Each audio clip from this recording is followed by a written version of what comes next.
What's up, y'all? It's been like a fat minute since I last uploaded. I've been busy with other stuff. So, uh, yeah, we'll just get right into it. So this video is gonna be a bit different. I've been playing in over-the-board tournaments recently over like the past 4 or 5 months, and I'm not really gonna say like, I mean, all you guys need to know is like, I'm between the ratings of 1,300 and 2,000. That's all you need to know. It's between there. I don't really want to give too much away because I don't know. If somehow someone figures out this is me, I don't want to do that. But like, I mean, I low key want to talk about my games, and I had a really cool game. I actually won first place, and it was an undersection. It was like a U 1700 of a state open. So this is one of the games from that tournament, and besides that, I mean, there are other games too from other tournaments.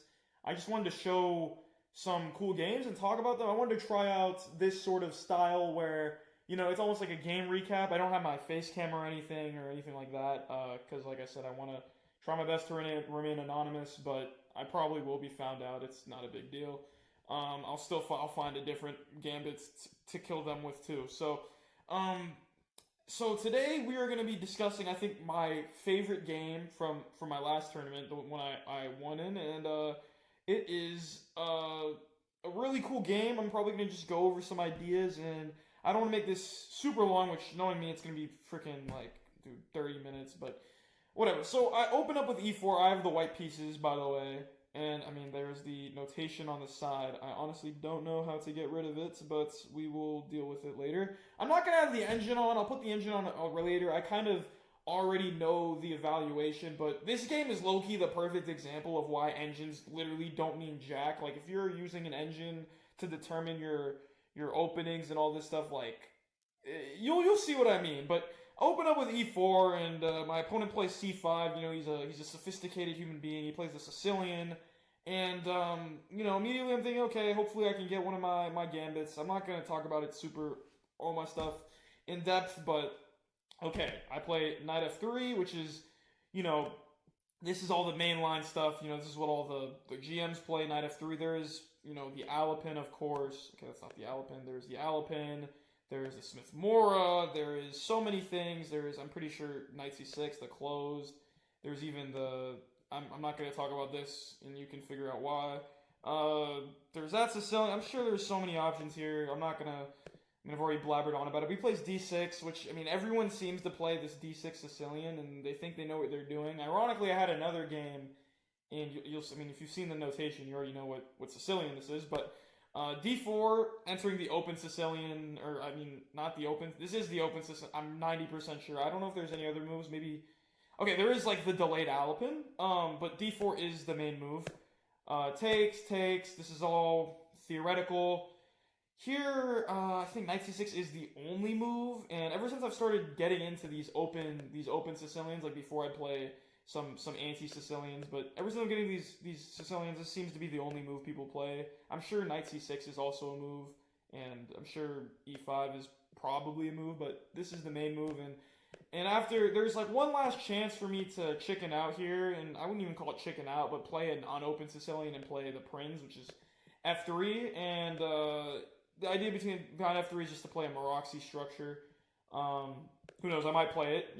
I might play it. I was actually, it was one of the things I was thinking of, but I decided to. Okay, we'll play a mainline Sicilian, which is knight c3, and here black has a lot of options. There is the dragon variation with g6. There is I don't even know what to call this. The stupid Sicilian. I have no idea. There is the Ferrari of Sicilians, is what I like to call it. a6. There's the classical Sicilian, but if you were to play the classical Sicilian, you probably would play knight c3 earlier, but that is still an option here. And there is like the Scheveningen, okay? These are all the deviations. I'm sure there are others. Maybe, I'm not sure. Maybe this is a move. I have no clue. Maybe queen c7 is a move. I honestly have no clue. Probably not, actually, because you're hitting with this. But there's all sorts of moves here, but by far the most common move you'll see online and over the board, since everyone thinks they're grandmasters. Keep in mind, this is a U 1700 section.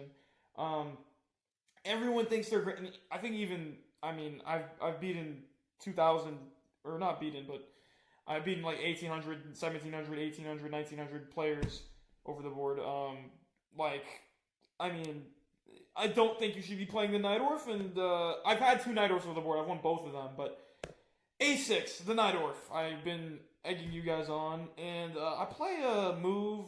There's all sorts of moves I like here. There's the Amsterdam. There's Bishop D3. There's this. There's the immediate G4. There's all sorts of things you need to deal with the Sicilian, which is why I think, or the NAJDORF. I mean, all the Sicilians, but specifically the NAJDORF. You're jumping into a mountain of theory, like to the point where, like, I mean, it's like, why even? I don't know why you're doing this to yourself. Like, why do you want to play the NAJDORF? And I play the Freak Attack. One of my probably, I don't know. I love this opening, and I've gotten really good results with it. And the idea is very simple. You wanna go G4, G5, and you prepare G4 with the rook. It looks completely ridiculous, and I did misplay this because I don't know. I'm not a super. I am big on openings and theory and stuff like that, but I'm not a super memorization guy. I'm a believer in plans overall, like, because your opponent's not gonna just play. Oh, of course, I need to know the most critical lines, which ironically I didn't in this game, but Rook G1 initiating the Freak Attack. I actually got this introduced in a. In the first time someone talked about, oh, you should play the Freak Attack against these D6 Sicilians, I was like, is that even a real thing? And it is, and it's a really cool idea. You're just going for the immediate G4, and my opponent plays it in the most critical approach. E5, Knight B3. This is typical in the NAJDORF. You go for this E5 setup. B4, and here I play a slight inaccuracy. I found out after the game, I was supposed to go G4, which I knew actually during the game that G4 was the move. I actually did know this, but I couldn't figure out after this. So let me just show you, like, G4, B4, Knight here takes. I couldn't really see, like, it's the opening still. I don't want to get into super. I mean, this is the NAJDORF. It's gonna be sharp, but I mean, it's going to be sharp for the other player, I mean, to be honest. Like, if you're black and you're playing the NAJDORF, you're asking to get blown off the board, to be honest.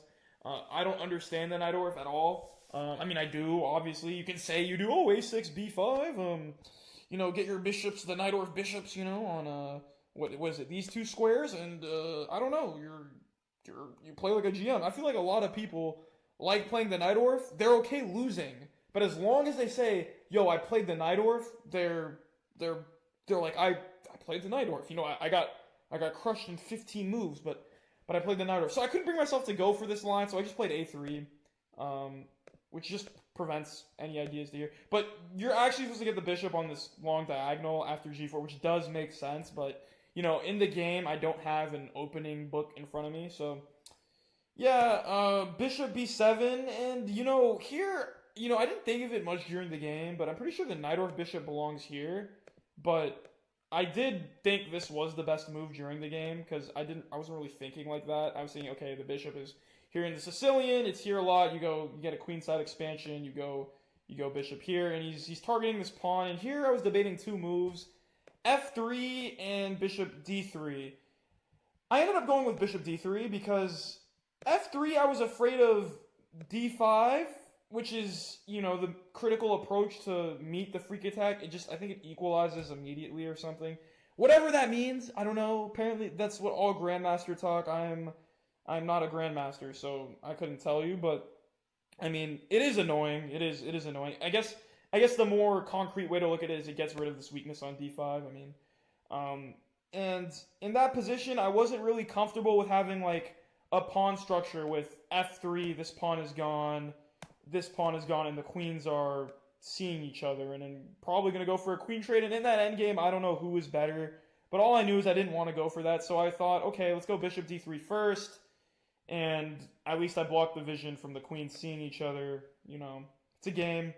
Bishop d3, d5, I was afraid of this move was going to happen, and here I actually thought, like, I was losing, like, I don't know, in my mind, I was like, damn, I'm really gonna lose this game for no reason. Like, this is stupid. Like, I don't know. I don't know. I shouldn't think like that, but here he made a big mistake.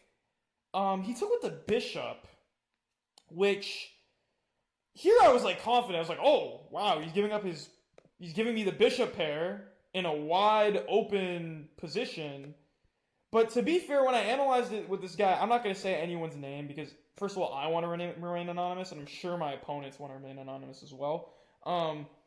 But, looking at it now, like, I did some deep analysis of all my over-the-board games. By the way, if you want to get better, analyze your games, and the longer they are, the better they are to analyze. Let me just make sure I'm recording real quick, just so I don't. Okay, I'm recording. But... I did analyze this deeply, and I came to the conclusion that so first of all, I analyzed all my games without the engine, and I'm gonna go through it probably not at all, but long story short, the move is you go b4 first, apparently. You go, I'll just play it out real quick. b4, takes, I forgot what I suggested here. I think I suggested bishop here, and then takes, I'm not 100% sure how the line goes, but probably can go queen d2. Okay, probably not. Actually, looking at this, probably not. Queen d2. Probably takes. Maybe, I don't know, take with a bishop or queen. But long story short, I can't, not king f1, king d1, that's not a good move.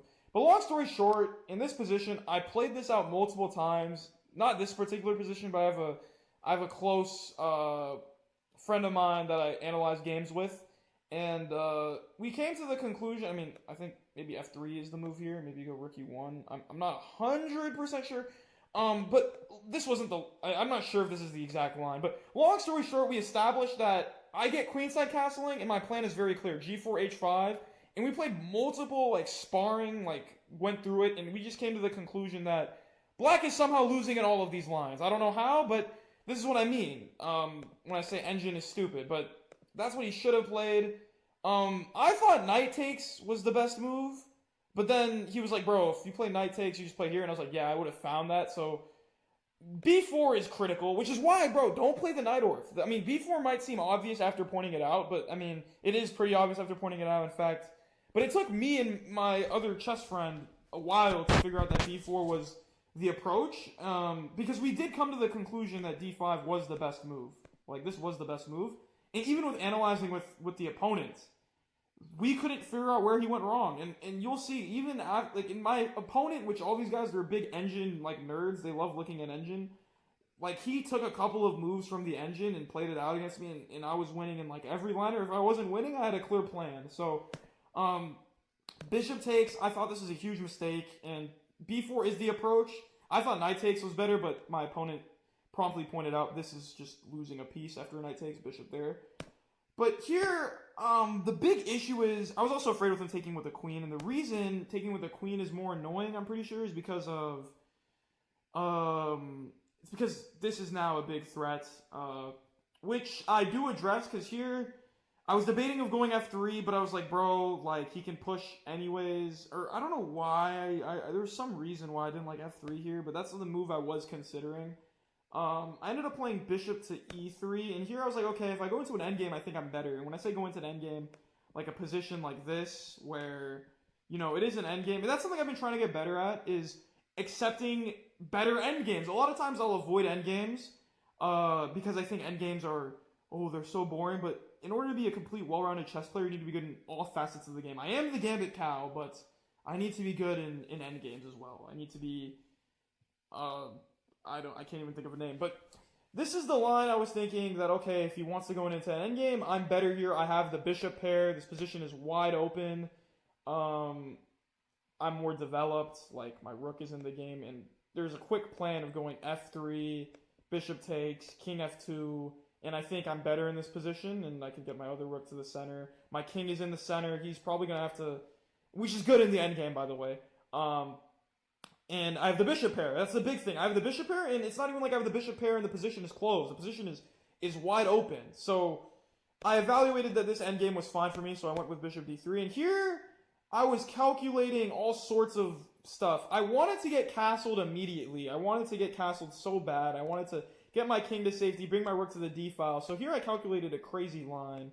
Queen d2, pawn up, long castles, and I thought I had some discovery where I can go I don't know, bishop here, check, hitting the because the rook would be hitting the queen, but he ends up just blocking with the queen, and I'm just down a piece. So that would have been a miserable way to end the game. So I had to prepare queen d2 with f3, but it looks kind of, I mean, looking at it now in hindsight, this isn't scary at all. I mean, because after I castle and get my queen out of the line of the queen, or my queen out of the line of his rook and queen, I'm just going to play g4, h5, and get a kingside attack, which is kind of what happened in the lines that we analyzed after the game. We just concluded that, yo, these pawns are there, but I mean, the bishop's kind of controlling them. A3 is kind of controlling this. I mean, once my king slides over, this shouldn't be a problem. Maybe it would be, but I feel like my attack with g4, g5, h4, h5 comes a lot quicker.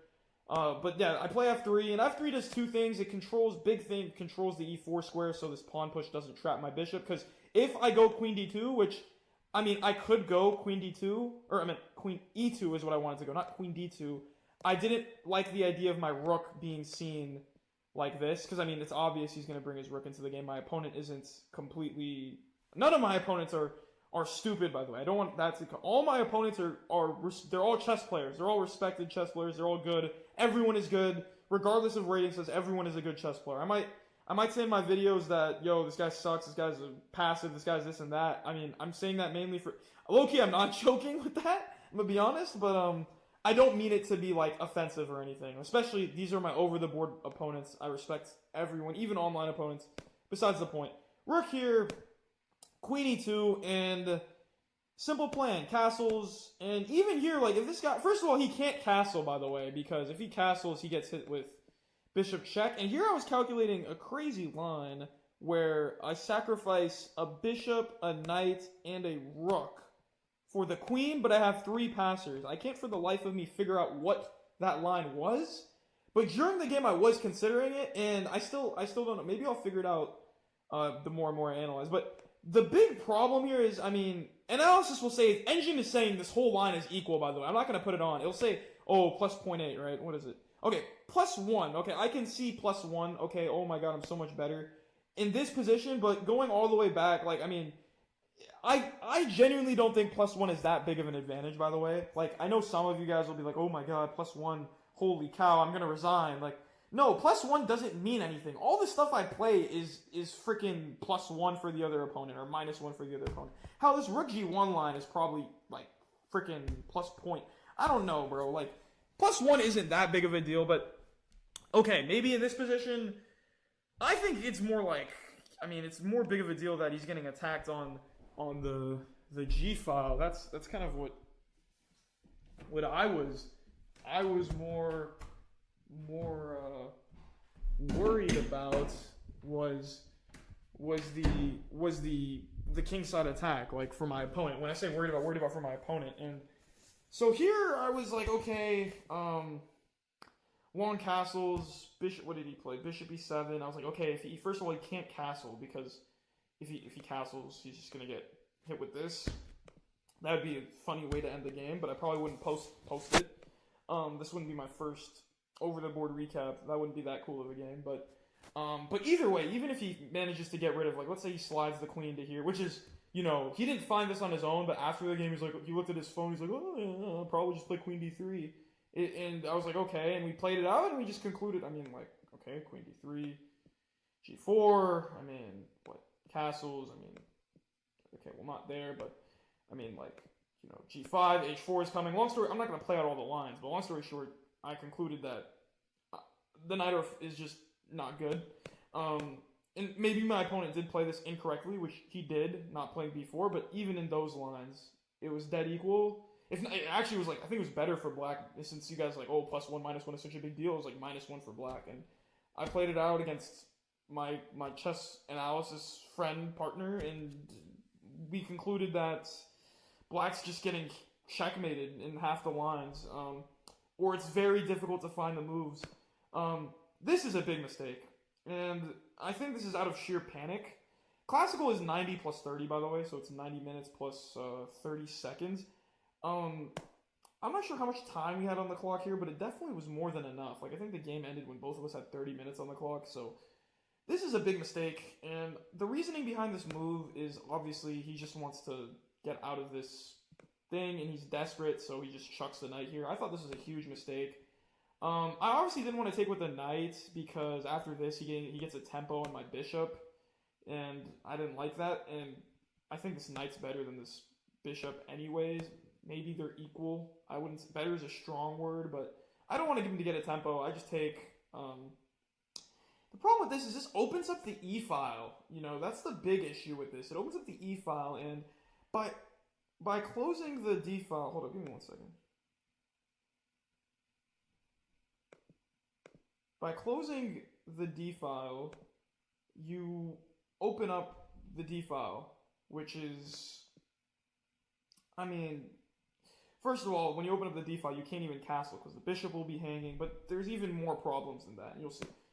Takes rook e8, or e1. So, I was debating going g4 here because, you know, it's kind of funny. Ironically, this freak attack was probably played the worst way possible because the rook didn't even, like, it wasn't even used on the g file. But my reasoning behind going rook here instead of g4 first, which I don't know which is better, was that I'm threatening checkmate right away, and it's gonna be I'm trying to make it as difficult for him to castle as possible. And the thing is, it's like pick your poison. You either stay your king in the center, or you castle and you get hit with this g4 h4 pawn storm. So, but my reasoning was, okay, I can go here. Like, the rook belongs on an open file. Like, it belongs. It's just my positional, like, principled reason. The rook belongs on an open file. I played f3 already, so preparing g4 is not necessary with the rook. The rook has done its job, which is nothing, to be fair. But the rook belongs on e1, and I was like... And also another reason, some of you may be asking, why not the other rook? The rook is putting long-term pressure on this pawn. You know, this knight and rook are putting very long-term pressure on this pawn. So, and especially since the queen is aligned. So, bringing the rook here, I think, was a good move, and I'm glad that I made it because, you know, inherently I was debating, is putting my rook on this g file, like, I mean, I kind of wasted basically going rook e1 would be admitting rook g1 is useless, and not in, like, an ego sense, like, oh, I've admitted this, oh, so it's just, like, you're wasting time, right, by doing that, but I concluded that the benefits of having this g-rook on the open file outweighed the waste of tempo, which is very slight, if you could even call that. And also that I've already played f3, which is great. It controls these two squares from the knight, similar to how c6 would control the queenside knight. So I concluded that, okay, g4, I can play next move anyways. So I go here. He goes here, which he has to defend this bishop somehow. He might as well do it with the rook, right? Because at least now he has the illusion that he can castle, meaning he doesn't just lose the bishop straight away. I think maybe if he defended with the queen, he still cannot castle because when queen takes, rook takes, I'm up a piece. So maybe that's why he played rook up, but I'm not 100% sure. I'm not going to go through every single line because my opponent did misplay this part inaccurately, but I think at this point, like, I mean, we can even check the analysis, but you don't need to. I think I'm just clearly better here. Like, even if he gets his, like, this rook castle setup, like, I'm not going to go through all the lines, but g4, h5 are coming. Like, I have complete central dominance with my rooks. Like, I mean, I could easily swing my queen and rook over here. Not to mention that this knight is a target because of f3. Once I hit him with g4, the knight's probably going to have to go here. I mean, or backwards. But, I mean, if you're playing rook h8, it can't even go backwards. So, the knight's running out of squares. Like, I mean, you don't need an engine. I mean, we can check if you guys really... Like, I mean, yeah, it's +2. So, I mean, like, you don't need an engine to say that this position is getting bad. So, rook here, I think his idea was to protect this without, you know, like, so he can castle, right, theoretically. Oh, yeah, also, the pawn here gets rid of all sorts of maybe it doesn't, to be honest. Maybe you can take and take. I don't know. Maybe that's an idea. Maybe here's where I could figure out the line where I sack 3 pieces.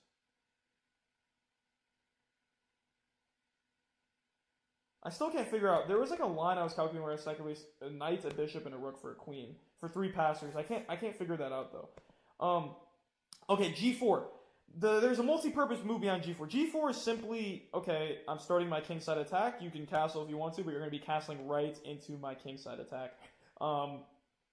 The other point of it is it controls this critical f5 square. Why is the f5 square important?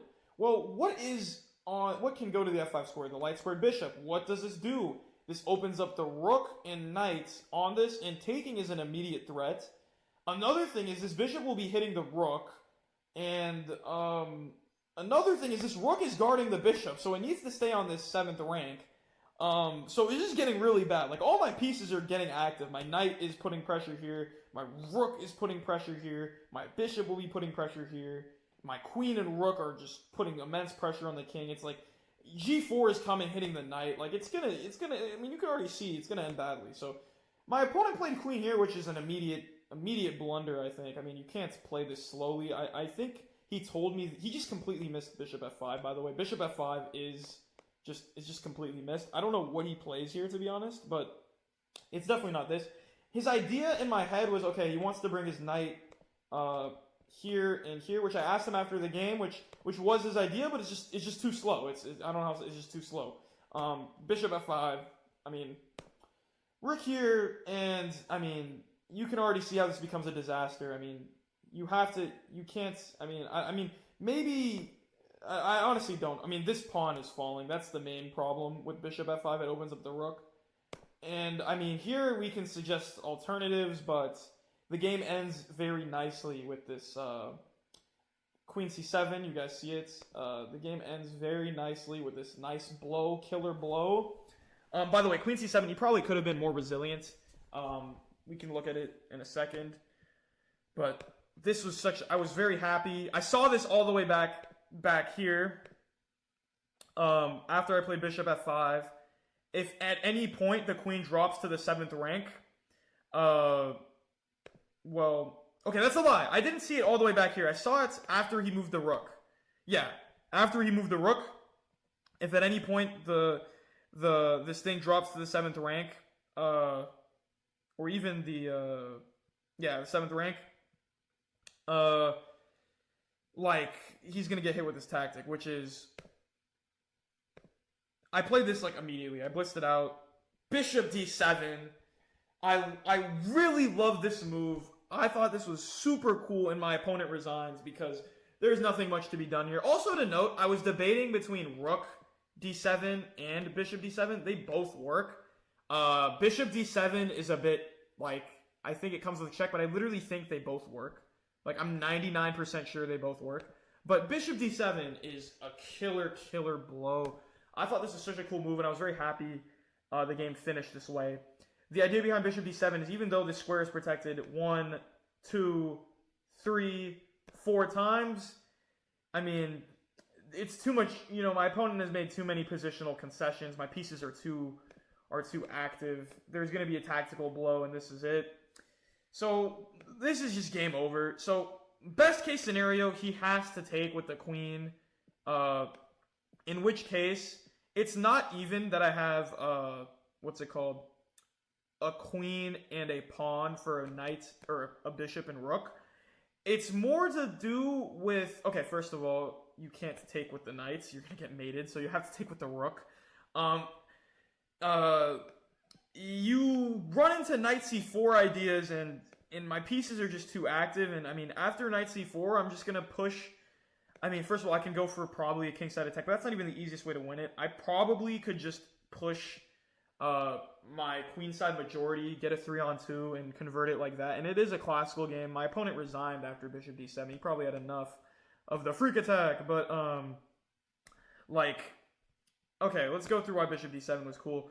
The main idea behind bishop d7 is, yes, this is best case, but you cannot take with the knight because it disconnects the queen and rook from this. And that's another thing. If he does nothing, bishop d7 disconnects the protection of the queen and rook. That was the whole idea, to disconnect the queen and rook from protection of this bishop. Because the whole time, my opponent, even back on move here, he has been trying to protect this bishop. He wanted to castle, so he protected the bishop. He wanted to protect this bishop, and he just couldn't because it's not even the bishop, it's the king. The bishop is practically a pawn. It's been a pawn. Like, it hasn't done anything this game. Like, it's basically a pawn. And Bishop d7, just killer. Like you can't it's just so killer. You can't take it with the knight. You just get mated. You can't even go here, and it might. I mean, maybe to more beginner players, it might look, oh, I'm only losing a bishop, but it's much worse than that. You're losing the king after this sequence of moves. You're just getting mated like this. So just absolutely brutal move, bishop d7. I was very happy with it. I was debating rook d7, but I thought bishop d7 came with check, and I mean, I don't know what I was worried about with rook d7. I think it does work. I don't know. It's just pick your thing. I don't know. Bishop d7 was cool. I liked bishop d7. I thought that was such a cool move. But yeah, that is the game. And I mean, you can argue that my opponent played like very poorly. I honestly don't think he played that bad, to be honest. Like, and I am the most critical, or I used to be, not as much anymore, but I am like, I think my opponent played the opening extremely well up till this point. Like, I think I mean, I think analysis shows this is completely equal. Okay, plus 0.4, but you know what I mean, bro? Like, I don't care what you guys say, like, bro, like, plus 0.4 is equal, bro. Like, I don't need to hear, like, oh my god, it's plus 0.4, white's just completely dominating, my opponent's a loser. Like, no, bro.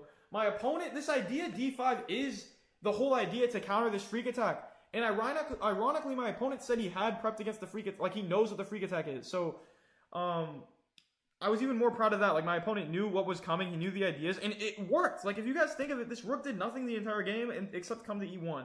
So, my opponent did play, but that's what comes with playing in the NAJDORF. Like, that is a responsibility you take playing the NAJDORF. You have to know all the anti-Sicilians. You need to also be ready to get crushed. I mean, like, to be honest, like, because, I mean, this game ended in 21 moves. Those are the games you're going to get in the NAJDORF, which these are the games I like. I like games where it's extremely sharp, but on the NAJDORF, you're coming out on the wrong side of it, to be honest. So, yeah, I know it's been a while since I uploaded, but hopefully this was a nice treat, a nice analysis. If you guys want to leave any feedback in the comments, I like to think I didn't go super in depth. I just wanted to explain my thoughts during the game. I have fun doing it. That's, at the end of the day, why I'm making these videos. I have fun explaining my thought process. But I hope that it was somewhat entertaining, and I hope maybe you guys learned some things, you know? Like, maybe some tactical ideas, getting your pieces to open files. Like, I mean, this entire game, right?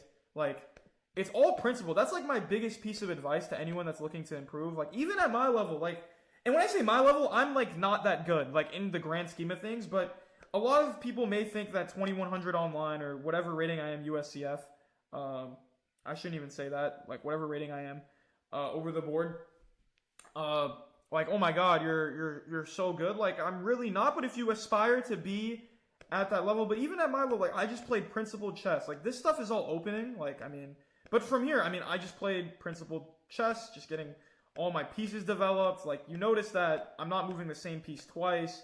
Granted, my opponent didn't either, but, I mean, that is, like I said, that is the responsibility you take playing the NAJDORF. Like, the NAJDORF is a system in which a lot of times when I get the NAJDORF played against me successfully, it's when the king is in the center, and they just have a brewing queenside attack, and I castle queenside. But even in those positions, it's very tricky for black. But, I mean, you see, like, I mean, this is the perfect example. The mistake my opponent made, moving the same piece twice, right?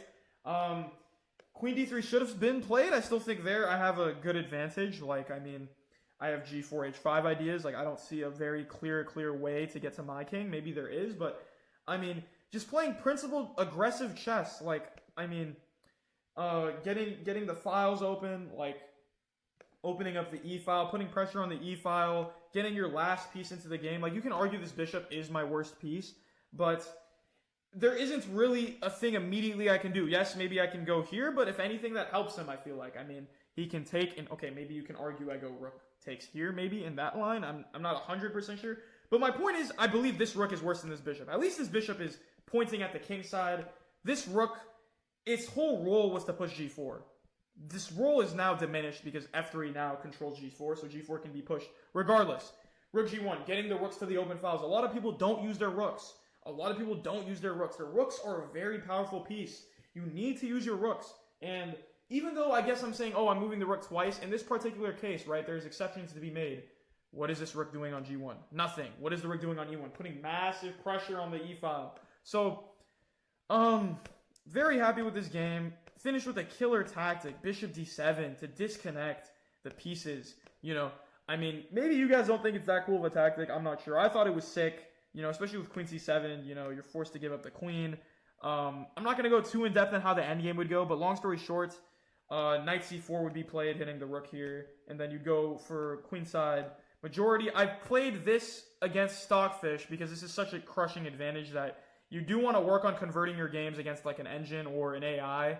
I have done that, and the whole idea, it took me a while actually, because I didn't figure out the idea was to push this queenside majority, but now that I know, oh, the queens are off, you're up material, you're up a pawn, it's a 3-on-2 on the queen side, you wanna push it, and maybe I'll make a video on converting endgames like that, but I hope you guys enjoyed the video. It's been a while, like I said. I'm going to try to make my videos more frequent, and I know I've been spamming this for the past, like, 30 decades, but I'm going to make a Gambit tier list. And I also, I'm probably not going to upload online, like, games as frequently, like, live games, because low-key I cannot be asked to get a mouse and keyboard. It's probably super lazy, but I'm just so used to playing on phone at this point. Like, I'm on a laptop where I have to move my mouse. I'm not going to play on a laptop. But I will upload more chess content like this. I might recap some of my other games from different tournaments that I found cool. Even some losses, maybe. Who knows?